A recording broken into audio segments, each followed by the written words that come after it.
கிழக்கு கடல் பகுதி மற்றும் அதனை ஒட்டிய தென்மேற்கு வங்கக்கடல்ல உருவான டித்வா புயல் கிட்டத்தட்ட ஒரு 40 மணி நேரத்திற்கு இலங்கை நிலப்பரப்பின் ஊடாக நகர்ந்து நேற்றைய தினம் நமக்கு காவிரி டெல்டா கடலோர பகுதிகளை வந்தடைந்தது. ஓகே, ஆக்சுவலி இது வந்து நேற்றைய செய்தி. ஆமா, நேற்றைய தினம் வந்தடைந்தது. ஓகே, அப்படி அந்த கடலோர பகுதிகளுக்கு வந்தடைந்த பிறகு கிட்டத்தட்ட 24 மணி நேரமாக தற்போது பார்த்தோம்னா கடலூருக்கு கிழக்கு பகுதியில மையம் கொண்டிருக்கு.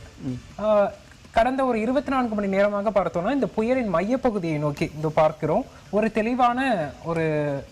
தெளிவான ஒரு நிலை காணப்படுது. மேக குவியல்கள் புயலின் வெளிப்புறத்தை நோக்கி மேக குவியல்கள் காணப்படுது.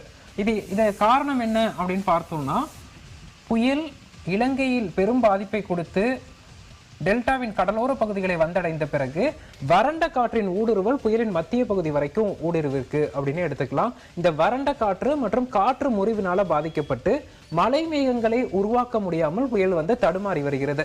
இருந்த போதிலும் நமக்கு கடந்த 48 மணி நேரத்துல காவிரி படுகை மாவட்டங்கள்ல பரவலாக கன முதல் மிக கனமழை பதிவாகி இருக்கு. ஒரு சில இடங்கள்ல அதீத கனமழை பதிவாகி இருக்கு.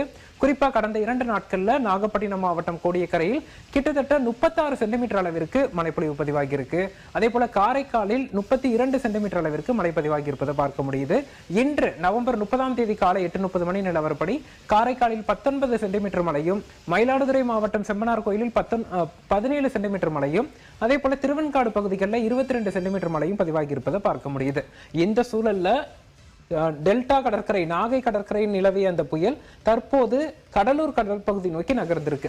இது வரக்கூடிய மணி நேரங்கள்ல படிப்படியாக மேற்கு நோக்கி நகரும் அப்படின்னு எதிர்பார்க்கப்படுது. அதாவது மேற்கு வடமேற்கு திசையில் சென்னை நோக்கி நகரும் அப்படின்னு எதிர்பார்க்கப்படுது. இது தொடர்ச்சியாக மேற்கு வடமேற்கு திசையில் சென்னை நோக்கி நகரும் போது, அதாவது இன்று இரவு தான் நமக்கு சென்னை கிட்ட வருவதற்கான வாய்ப்புகளும் சூழலும் காணப்படுது. இது நமக்கு இப்போ தற்போது பார்த்தோம் வறண்ட காற்றின் ஊடுருவல் காணப்படுதுன்னு. ஆனால் இன்று இரவு சென்னையை நெருங்கும் போது மேற்கத்திய தாழ்வு நிலையின் தாக்கம் வந்து நமக்கு இந்த புயல்ல காணப்பட இருக்கு.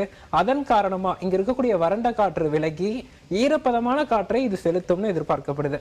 அதன் காரணமா இன்று இரவு நேரங்கள்ல மீண்டும் மழை மேகங்கள் உருவாவதற்கான சாதக சூழல் காணப்படுது.